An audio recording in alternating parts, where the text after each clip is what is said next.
علیکم جميعا ورحمۃ اللہ وبرکاتہ۔ وعلیکم السلام۔ اعوذ باللہ من الشیطان الرجیم، بسم اللہ الرحمن الرحیم۔ الحمد للہ المتفرد بالکبریاء واشہد انہ متوحد بتدبیر الارض والسماء واشہد ان محمدا المبعوث رحمۃ للوراء اکمل الامناء افضل السفراء خاتم الانبیاء ابو القاسم محمد اللهم صل على محمد واشهد ان امير المؤمنين علي بن ابي طالب وائمه المعصومين صلوات الله عليهم اجمعين هم المحجة البيضاء ومنقذ البشر من الضلالة والأعمى الذين أذهب الله عنهم الرجس وطهرهم تطهيرا اللهم صل على محمد اللهم إنا نرغب إليك في دولة كريمة تعز بها الإسلام وأهله وتذل بها النفاق وأهله وتجعلنا فيها من الدعاة إلى طاعتك والقادة إلى سبيلك وترزقنا بها كرامة الدنيا والآخرة واللعنة على أعدائهم من الجن والإنس أجمعين. أما بعد، قال الله تبارك وتعالى في كتابه الكريم وفرقانه الحميد وقوله الحق. بسم الله الرحمن الرحيم. إنا أكرمكم عند الله أتقاكم. عباد الله، أوصيكم وأوصي نفسي بتقوى الله. محترم حاضرین نماز مقدس جمعہ، سب سے پہلے اپنے نفس پھر آپ تمام حاضرین مومنین کی خدمت گرامی میں تقوی الہی کی دعوت پیش کرتے ہوئے اللہ تعالیٰ سے امام محمد تقی علیہ السلام کا واسطہ دے کر دعا کرتے ہیں کہ خدا امام محمد تقی علیہ السلام کے نام گرامی کے صدقے ہم سب کو با تقوی زندگی بسر کرتے ہوئے دینی اور دنیاوی کامیابی حاصل کرنے کی توفیق عطا فرمائے۔ آمین۔ نوے امام کی شہادت کی تاریخ ہے اور آپ کی خدمت میں امام کی زندگی سے کچھ گوشے ہماری معلومات میں اضافے کے لیے امام کی عظمت اور امام کی بلندی اور امام کی بزرگی کو پہچاننے کے لیے اور ہماری ذمہ داری کیا ہے اور ہمیں کس طریقے کے اعتقادات کے ساتھ زندگی گزارنی ہے، اس چیز کی آگاہی ہمیں حاصل ہونے کے لیے انشاءاللہ آپ کی خدمت میں معروضات عرض کریں گے۔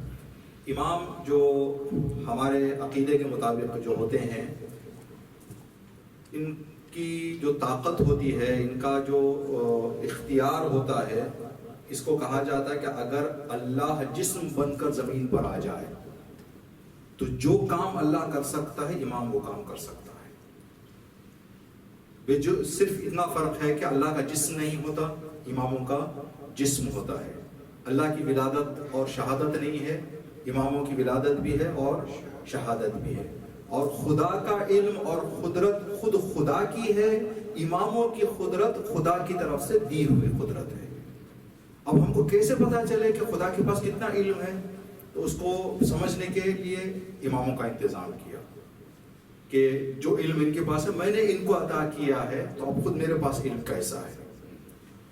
تو ان چیزوں کو اگر ہم دیکھیں تو خدا تبارک تعالیٰ کے بارے میں ہمارا یہ جو صاف عقیدہ ہے اور قرآن پاک کی محکم اور بلا شک اور بلا کوئی جو ہے انسان کے ڈاؤٹ والی جو آیتیں ہیں، ان آیتوں میں سے ان اللہ علی کل شیء قدیر، خدا ہر چیز کی قدرت رکھتا ہے۔ جب خدا ہر چیز کی قدرت رکھتا ہے تو اس کے طرف سے جو خلیفہ بن کے آیا ہے روئے زمین پر، اس کی زندگی میں بھی ہر چیز کی قدرت ہونی چاہیے۔ جیسے خدا ایک جگہ اور ایک وقت میں محدود نہیں ہوتا، امام بھی ایک جگہ اور ایک وقت میں محدود نہیں ہوتے۔ ہم لوگوں کا عقیدہ اماموں کے بارے میں تقریباً اگر شاید الفاظ جو ہے مناسب نہ ہو یہ الفاظ کا استعمال کرنا، یہ ہے کہ ایک مولوی اور ایک کسی مجتہد کی طرح ہے کہ بھائی جس طرح سے مجتہد کے پاس علم ہے ہمارے امام کے پاس ان سے زیادہ علم ہے. ابھی جیسے ہمارے مجتہد اگر کسی ملک میں ہے تو یہاں پر تو نہیں ہے وہ، یہاں پر ہم ان کی نگاہوں سے دور ہیں. اماموں کے بارے میں ایسا نہیں ہے. کل جو مجلس میں بھی ہم نے آپ کی خدمت میں عرض کیا کہ امام نے فرمایا، 7ویں 9ویں امام نے، کہ تمہاری زندگی کا ہر لمحہ میری آنکھوں کے سامنے ہے، تمہارا ظاہر بھی میرے سامنے ہے، تمہارا باطن بھی میرے سامنے ہے، کوئی چیز ہمارے سے چھپی ہوئی نہیں ہے. جب ہم اماموں کی زیارت کے لیے جاتے ہیں تو جو اذن دخول پڑھتے ہیں، ہم امام کے روضے میں اندر جانے کی اجازت جو طلب کرتے ہیں، وہاں پر ہم یہ جملات کہتے ہیں کہ خدایا مجھے یہ یقین ہے کہ میرا مولا زندہ ہے اور میرے یہاں آنے کو دیکھ رہا ہے، اور میں کیا کہہ رہا ہوں امام سن رہے ہیں، اور میرے ہر سوال کا امام جواب دے رہے ہیں، لیکن امام کی آواز سننے کی مجھ میں طاقت نہیں ہے. اگر ان اختیارات کے ساتھ دیکھیں تو اماموں کی زندگی میں کچھ ایسے واقعات جو ہمیں نظر آئیں گے، یہ واقعات لگتا ہے ہمیں کہ بڑے ہیں لیکن امام کے اعتبار سے کچھ نہیں ہے. وہ ہم کہیں گے تو خدا نے دنیا کیسے بنائی؟ بھائی خدا کے لیے اللہ نے کہا کہ یہ ساری دنیا میرے لیے کن فیکون کا مرحلہ ہے. میں نے کہا ہو جا، ہو گئی. ایسے نہیں ہے کہ سامان لے کے آؤ، بھائی مزدوروں کو لے کر آؤ، زمین خریدو، ٹائم لگاؤ، فلاں لگاؤ، ان کے پیچھے جھنجٹ لگاؤ، پیسہ کم ہو گیا تھوڑے دیر کام روک دو. ایسے نہیں ہے. اللہ نے کہا اذا اراد اللہ بشیء، جب اللہ کوئی کام کرنے کا ارادہ کرتا ہے، ان یقول له کن فیکون، اس چیز کو کہتا ہے ہو جا. علماء فرماتے تفسیر میں یہ بھی ہمارے سمجھنے کے لیے اللہ نے کہا کہ ہو جا کہنا پڑتا ہے، کہا کہ اللہ نے حکم کو ہو جا کہنے کی ضرورت نہیں ہے. یہ قدرت اور علم والا اور یہ طاقت والا خدا. اب امام کے دیکھیں، جو ہمارے سب سے کم عمر میں امامت کو پہنچنے والے ہمارے امام ہیں 9ویں امام، اور کم عمر میں شہادت پانے والے امام 25 سال کی عمر میں.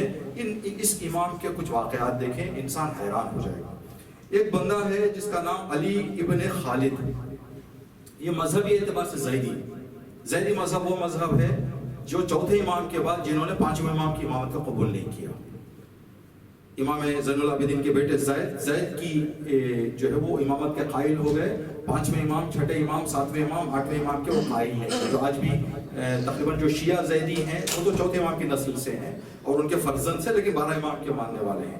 لیکن کچھ فرقہ زیدیہ ہے، جو فرقہ زیدیہ ہے وہ 5ویں امام کو نہیں مانتے، وہ چوتھے امام پہ رک گئے ہیں، اور چوتھے امام کی نسل سے جو بیٹے ہیں ان کی امامت کے قائل ہیں. یعنی ان کی نگاہ میں زید امام ہے، امام باقر امام نہیں ہے. اس فرقے کا، اس عقیدے کا رکھنے والا ایک بندہ جس کا نام علی بن خالد.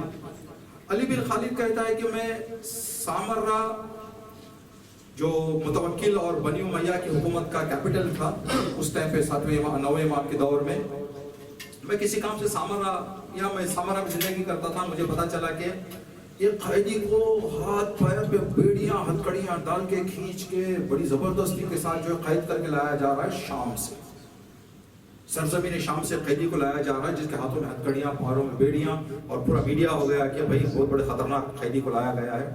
تو یہ کہتے ہیں کہ مجھے یہ شوق پیدا ہوا کہ جا کے دیکھوں وہ کون قیدی ہے اتنا میڈیا ہو رہا ہے اس کے بارے میں، اتنا اس کو گرفتار کر کے لایا جا رہا ہے. اس کو لے جا کے لاک اپ میں بند کر دیا گیا، قید میں جیل میں بند کر دیا گیا. اجازت لے کے کہتے علی بن خالد میں اندر پہنچا اس سے قیدی سے بات کرنے کے. تو جیسے میں پہنچا اندر تو میں نے اس سے کہا کہ بھائی تیرا جرم کیا ہے جو اتنی زیادہ سختی کے ساتھ تجھے پکڑ کے لایا گیا؟ کیا تو نے حکومت کے خلاف کوئی ایسی بغاوت کر دی جس کی وجہ سے اتنا بڑا جرم حکومت نے حساب کر لیا؟ تو کہہ رہے دیکھیں میرا جرم کچھ نہیں ہے. اور لوگوں کے اندر یہ مشہور ہو گیا تھا کہ یہ بندہ وہ ہے جو اپنے آپ کو نبی کہہ رہا ہے، ادعائے نبوت کر چکا ہے، جبکہ وہ کہتا ہے کہ میں نے اپنی کوئی زبان سے ادعائے نبوت میں نے کچھ نہیں کیا، بس میرے ساتھ ایک واقعہ پیش آیا، وہ واقعہ میں نے آ کے لوگوں کو بتایا. ایک واقعہ میرے زندگی میں پیش آیا جس واقعے کو میں نے لوگوں کے سامنے آ کے بتایا. اب حکومت نے اس واقعے کو سن کر مجھے اس طرح سے گرفتار کر لیا اور لے آ کے قید میں ڈال دیا. کہا بھائی کیا آپ وہ واقعہ مجھے بتا سکتے ہیں؟ تو کہا ہاں میں اپنا واقعہ بتاؤں گا. کہا کہ شام میں جس جگہ پر امام حسین علیہ السلام کا سر رکھا گیا تھا، راس الحسین کا جو مقام ہے، میں وہاں مولا کی زیارت کے لیے پہنچا. امام کی زیارت میں مصروف تھا تو ایک نورانی شخص میرے ساتھ وہاں پر حاضر تھے، وہ بھی آئے زیارت کے لیے. انہوں نے کہا کہ آپ میرا ہاتھ پکڑ لو، آپ بھی زیارت کے لیے، میں بھی زیارت کے لیے آیا ہوں اس مقام کی، میرے ہاتھ میں ہاتھ دیں. جیسے میں نے ان کے ہاتھ میں ہاتھ دیا، انہوں نے کہا ایک لمحے کے لیے اپنی آنکھوں کو بند کرو. کہا میں نے آنکھوں کو بند کر دیا. کہا آنکھوں کو کھولو. میں نے آنکھوں کو کھولا. پھر انہوں نے سوال کیا پہچانتے کہاں ہیں ہم؟ کہا ہم شام میں تھے. جیسے میں نے آنکھ کھولا میں نے دیکھا مسجد کوفہ میں ہے. میں نے کہا یہ تو مسجد کوفہ ہے، یہاں میں آ چکا ہوں پہلے، ہم کوفہ عراق میں آ گئے. کہا ہاں عراق میں مسجد کوفہ کی زیارت کرو. کہتے میں نے مسجد کوفہ کی زیارت کی. کہا پھر آنکھ بند کرو اپنی. آنکھ بند کی. مکہ مکرمہ اللہ کا گھر تھا، میں نے اللہ کے گھر کی زیارت کی. پھر آنکھ بند کی، دوبارہ اسی راس الحسین سیریا میں. ابھی اچانک مجھے خواب ہے، حقیقت ہے، سچ ہے، میں سوچ رہا ہوں خیال کیا ہے، مجھے ابھی وہ خیالات ہی میں تھا، وہ شخص میرے سامنے سے غائب ہو گیا. نہیں تھا. 1 سال کا وقت گزر گیا. دوبارہ اسی تاریخ کو اسی جگہ پر میں زیارت کے لیے بیٹھا ہوا تھا. وہی شخص پھر دوبارہ آیا، وہی زیارتیں کروا کے مجھے لا کے چھوڑ دیا. اس سے پہلے کہ وہ شخص میرے سے رخصت ہوتا، اس بار میں نے طے کر لیا تھا کہ اب آخر میں ان سے پوچھوں گا کہ آپ ہیں کون. میں نے پیر پکڑ لیا. کہا کہ آپ کو اس خدا کا واسطہ جس نے یہ قدرت آپ کو دی ہے، مجھے بتائیں کہ آپ کون ہیں. تو امام نے فرمایا میں تمہارے وقت کا امام محمد ہوں.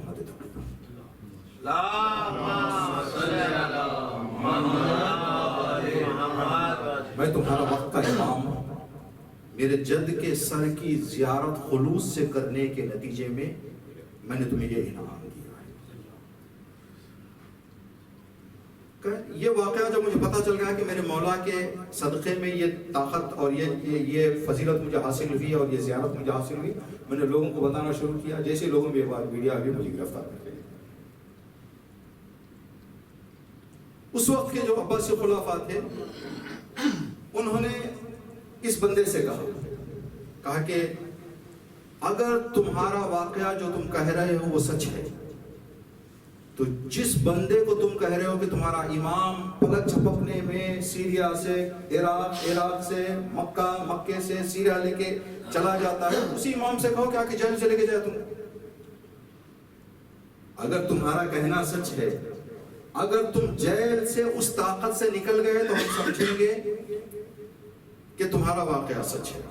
اگر نہیں تو تم جھوٹے ہو، ایک میڈیا کر رہے ہو کچھ غلط استفادہ کرنے کے لیے، اس سزا میں تمہیں جیل میں رکھا جائے گا.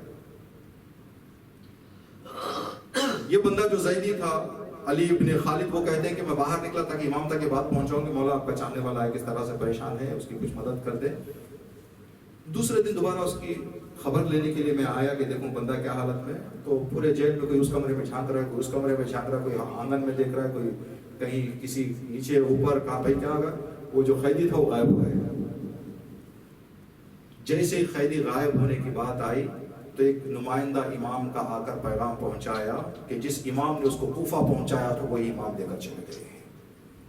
اسی امام نے آزاد کرا دیا. علی ابن خالد کہتے ہیں کہ میں نے اس معجزے کو دیکھنے کے بعد فوراً میں نے کہا کہ زیدی مذہب غلط ہے، آج میرے وقت کا امام زندہ ہے، مجھے اس کی امامت کو ماننا چاہیے.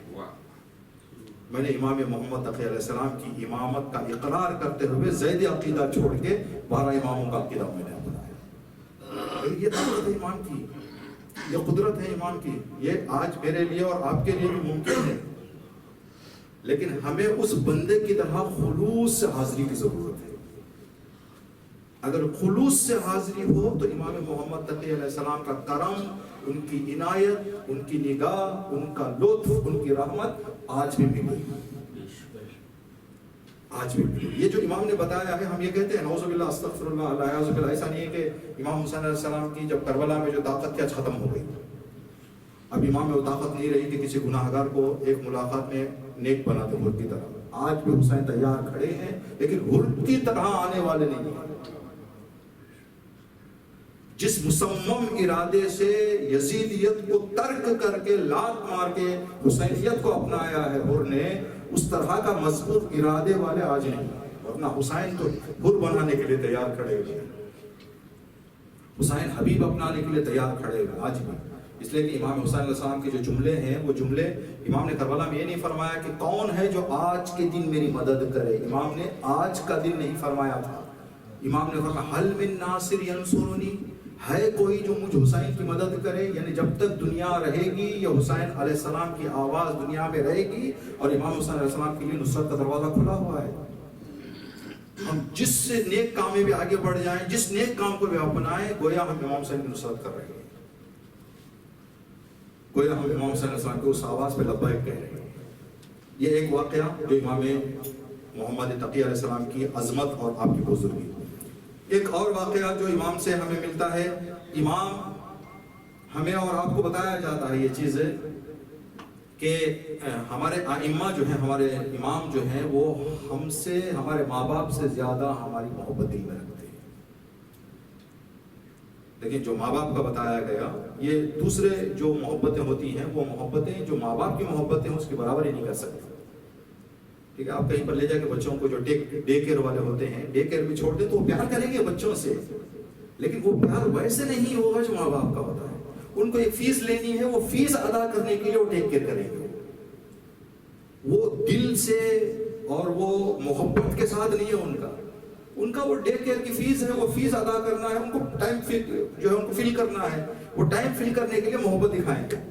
اب ہاسپٹل چلے جائیں، نرس اور جو سٹاف ہوتا ہے ہاسپٹل کا اتنے پیار محبت سے پیشنٹ سے بات کریں گے، وہ گویا کہ دنیا کے سب سے بڑے رحیم لوگ یہی ہیں، لیکن ان کو فیس لینی ہے۔ کل شاید وہی بندہ راستے میں مل جائے تو شاید ہم سے محبت سے بات نہ کرے، لیکن والدین کی محبت ہمیشہ کے لیے محبت ہے، بلا کسی امید کے محبت ہے۔ تو اماموں کی جو محبت ہے وہ ماں باپ کی محبت سے بھی زیادہ ہے۔ تو اس روایت کو، اس مسئلے کو، اس روایت میں دیکھیں، اس واقعے میں امام کی خدمت میں ایک بندہ ہے علی قیسی، وہ کہتے ہیں کہ میں اور ایک میرا دوست حماد جس کا نام تھا، ہم دونوں امام جواد کی خدمت میں پہنچے اور ہمارے لیے ایک سفر پہ جانے کا ارادہ تھا۔ ہم نے کہا کہ سفر پہ جانے سے پہلے امام سے خداحافظی کر کے امام سے دعائیں لے کے جائیں گے۔ سفر کی شروعات میں جیسے آج کل کوئی امام بارگاہ سے کا طواف کر کے چلا جاتا ہے، گھر میں علم مبارک ہیں تو علم مبارک کا طواف کر کے انسان جاتا ہے، وہ ایک روحانی طاقت اور تسلی لینے کے لیے، اطمینان لینے کے لیے۔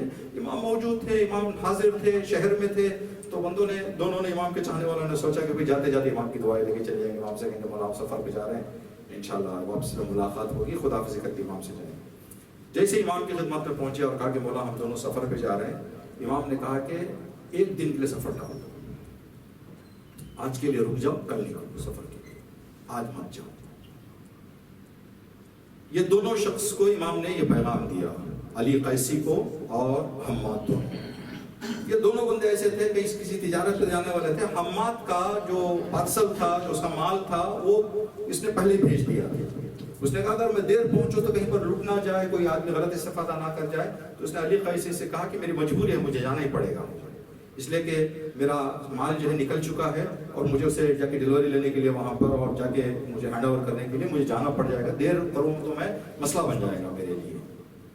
اس نے کہا کہ آپ رک جاؤ، اگر آپ کل آنا چاہتے تو کل یہاں سے نکلو، میں آج نکل رہا ہوں۔ رات سے میں نکلا، شدید طوفان میں حماد کا انتخاب ہوا، پورے مال کے ساتھ حماد کا انتخاب ہوا۔ جب امام کو یہ پیغام پہنچا تو امام نے فرمایا میں نے منع کیا تھا جانے کے لیے۔ یہ کیا ماں باپ، ہمارے ماں باپ ہمیں دعائیں دے کر تو بھیج سکتے، سامنے کے خطرے نہیں بتا سکتے۔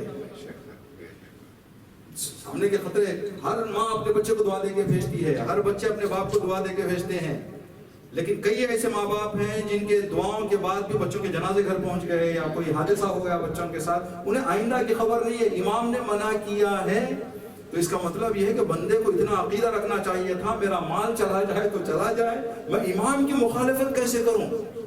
اسی لیے دعاؤں میں بتایا گیا ہے کہ امام کی فرمان، امام کے حکم کے ایک قدم بندہ آگے جائے تو بھی بربادی ہے، ایک قدم امام کے حکم کے پیچھے رہ جائے تو بھی بربادی ہے۔ نجات امام کے حکم کے ساتھ ساتھ چلنے میں۔ یہ ساتویں امام کا واقعہ۔ ساتویں امام آج بھی ہمارے لیے کبھی کبھی دیکھیں، آج ساتویں امام ہمارے ساتھ نہیں ہے، 12ویں امام سے ہمارا ڈائریکٹ جسمانی فزیکلی رابطہ نہیں ہے، لیکن کبھی کبھی کیا ہوتا ہے، ہم کہیں نکلنا چاہ رہے ہیں، کوئی کام کرنا چاہ رہے ہیں تو اچانک ایک خیال آ جاتا ہے کہ چلو بھائی کل چلیں گے۔ اگر ایسے خیالات آ جاتے ہیں اور اچھے کام کے خیالات آتے ہیں آگے پیچھے کے لیے تو بتایا گیا ہے کہ اس کی طرف انسان بے توجہ ہی نہ کرے. ہو سکتا ہے یہ وقت کے امام کی طرف سے پیغام انسان کے لیے پہنچا ہے کہ رک جاؤ, جیسے امام محمد علیہ السلام نے اپنے چاہنے والے کو بلا اور مصیبت سے بچانے کے لیے بتایا کہ رک جاؤ کچھ دیر کے لیے, کل نکل جانا سفر کے لیے. ایسے ہی 12ویں امام کی طرف سے ان کے چاہنے والوں کے لیے خیالات آتے ہیں. ان خیالات کو انسان توجہ کرنا چاہیے. کبھی کبھی ہوتا نہیں, میرے ساتھ ہوا, آپ کے ساتھ ہوا, کہا کہ ہم نے تھوڑا جلد بازی کر دی. میں سوچ رہا تھا کہ تھوڑی دیر بعد نکلوں گا, لیکن میں جلدی نکل گیا اور یہ مشکل میرے ساتھ پیش آ گئی. تو وہ جو خیال آیا تھا کہ تھوڑا وقت رک کے نکلتے ہیں, وہ خیال وقت کے امام کی طرف سے تھا. اس لیے کہ امام ہمارے چاہنے والے ہیں, امام ہماری محبت دل میں امام کی. امام چاہتے ہیں کہ ہم امام کی ہم اب مشکلات سے دور. اسی امام کی ایک واقعہ ابھی یہاں پر ہم نے اس کو نوٹ نہیں کیا, لیکن آج مطالعہ کر رہے تو اس میں پتا چلا کہ بندہ امام کی خدمت میں پہنچا, جا کے دیکھا تو امام کا چہرے کا رنگ جو ہے ایک دم بدل گیا. جب امام کا چہرے کا رنگ بدل گیا تو یہ تعجب کرنے لگا کہ امام کے چہرے کا رنگ کیوں بدل گیا. اچانک ابھی امام جو نارمل حالت میں تھے, ابھی امام کی حالت بدل گئی. تو جیسے ہی پھر امام اپنی معمولی حالت میں آئے, 9ویں امام, تو اس نے کہا کہ مولا ابھی میں آپ کو دیکھ رہا تھا کہ آپ کی حالت بدل گئی تھی. امام نے فرمایا کہ جب کوئی ہمارا چاہنے والا کہیں تکلیف میں گرفتار ہو جاتا ہے تو ہم اس کی پریشانی میں پریشان ہو جاتے ہیں اور ہم تڑپ جاتے ہیں. جو تم نے حالت دیکھی وہ اس لیے ہے کہ دنیا کے کسی کونے میں ہمارا ایک سچا چاہنے والا پریشان گرفتار ہو گیا. اس کو اس پریشانی سے نکالنے کے لیے ہم خدا تبارک تعالیٰ سے دعائیں کرتے ہیں. اور امام نے فرمایا, اسی واقعے میں, یہ اسی روایت میں ہے, امام نے فرمایا کہ اگر ہماری دعائیں تمہارے ساتھ نہ ہو تو تم 5 دن زندگی نہیں کر سکتے, تم جی نہیں سکتے. اگر ہماری اتنی مشکلات میں, کام دھام, زندگی, سفر, ان سب مشکلات میں جو سب کچھ بچ بچا کے تم نکل رہے ہو, یہ ہماری دعائیں ہیں جو تمہیں آگے لے جا رہی ہیں. یہ آپ کی خدمت میں عرض کریں کہ 2 واقعے تھے, اور ایک واقعہ جلدی سے سن لیں کہ امام کس طرح کی طاقت امام کی زندگی میں ہوتی ہے. ہمارے وقت کے امام, آج جو ہمارے امام ہیں, وہ امام, اس امام کے پاس بھی یہ طاقتیں ہیں. اور اسی لیے ہم کہتے ہیں جب امام آ جائیں گے تو یہ طاقتیں دنیا کے سامنے امام آشکار کریں گے, امام خود موجود ہوں گے اور یہ دیکھنے کو ملے گا. ایک بندہ امام کی خدمت میں پہنچ کے کہنے لگا کہ مولا میرے والد صاحب اچھے خاصے کام دھام میں تھے, اچھی خاصی ان کی انکم تھی, اچھی خاصا ان کے پاس پیسہ تھا, اچانک انتقال ہو گیا.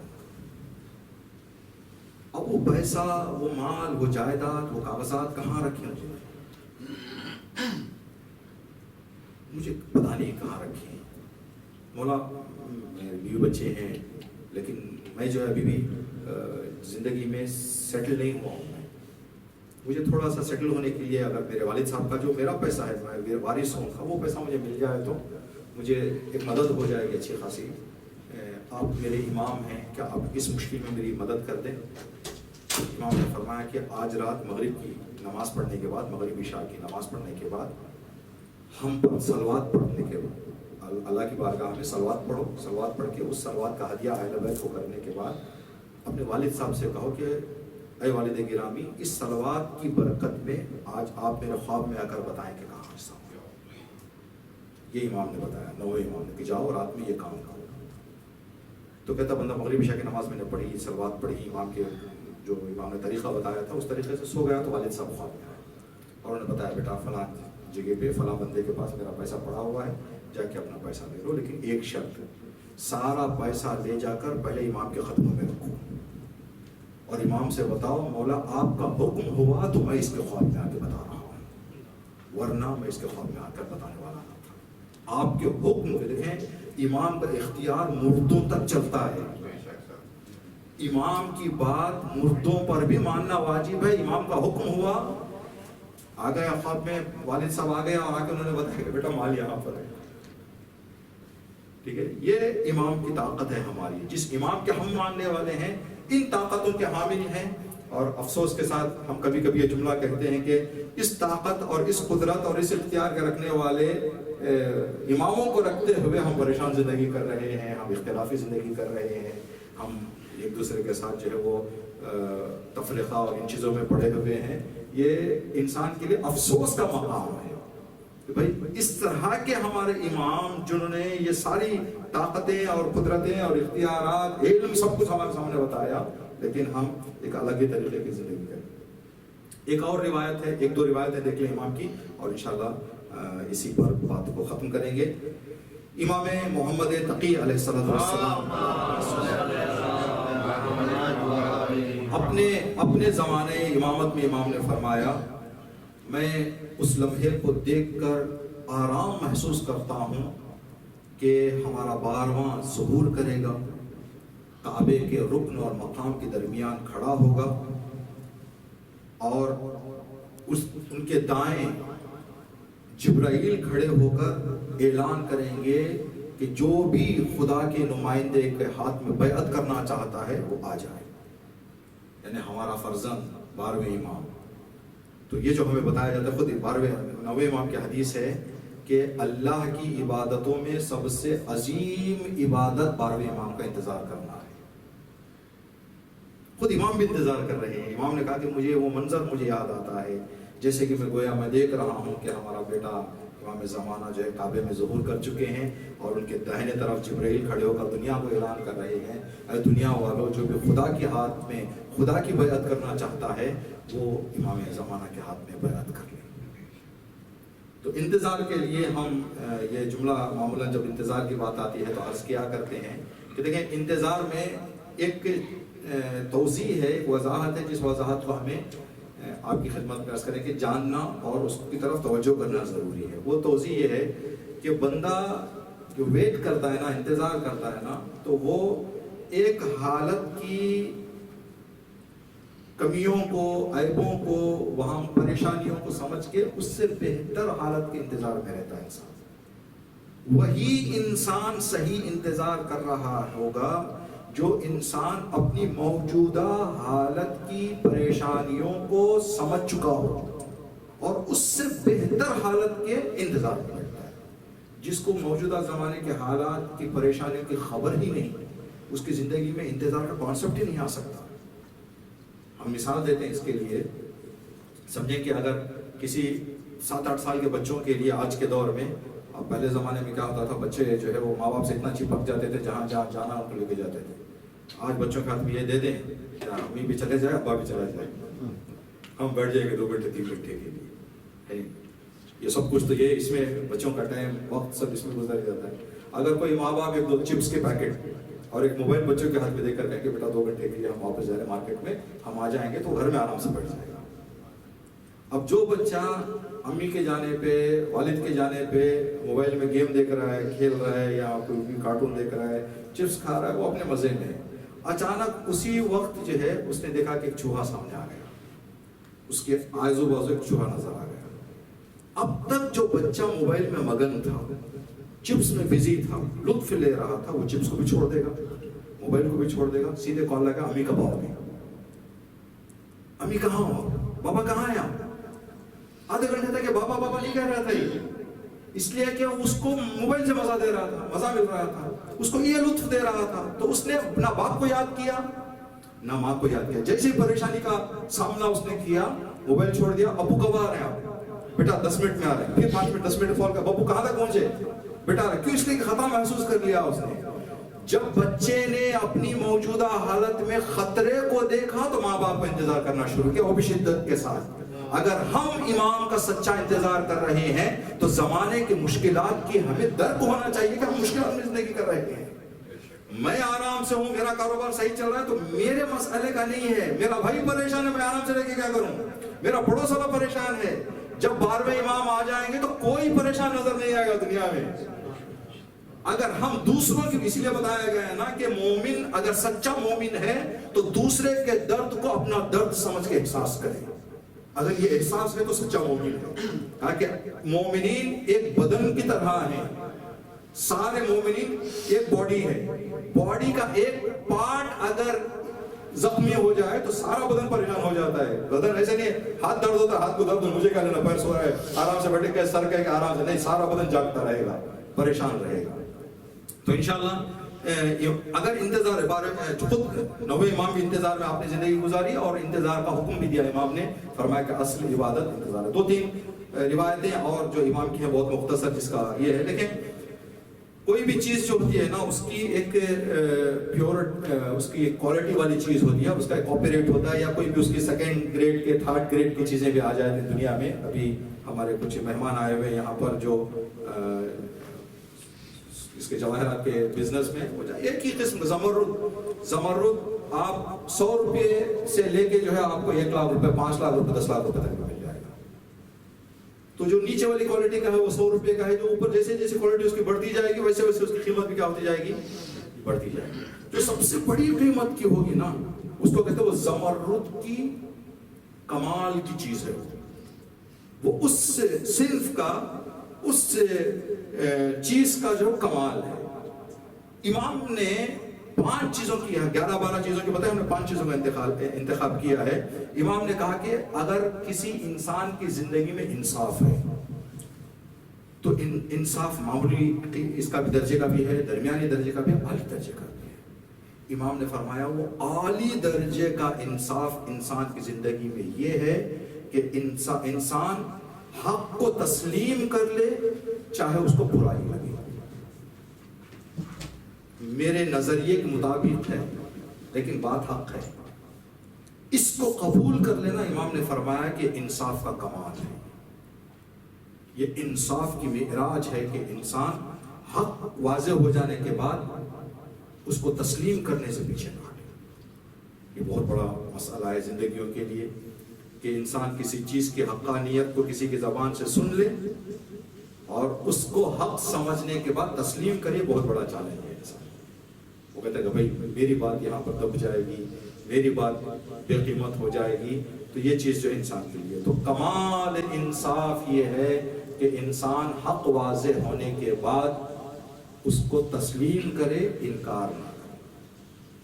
کمال اسلام، اس بات کی طرف توجہ چاہیے. بہت ہی جو امام نے جس نقطے کی طرف اشارہ کیا، اسلام کا کمال. اگر میں مسلمان ہوں، میری زندگی میں اسلام ہے، جس بندے کی زندگی میں اسلام ہے، اسلام معمولی درجے کا ہے یا وہ کمال والا اسلام ہے، اس کو اگر دیکھنا ہے تو امام نے فرمایا معمولی اسلام یہ ہے کہ بندہ جمعہ کی نماز میں جمعہ میں آ گیا، ٹوپی سر پہ رکھ لیا، جو بھی اس کے جو احکامات ہیں ان احکامات پر عمل کرنا، یہ اسلام ہے. کمال اسلام نہیں ہے.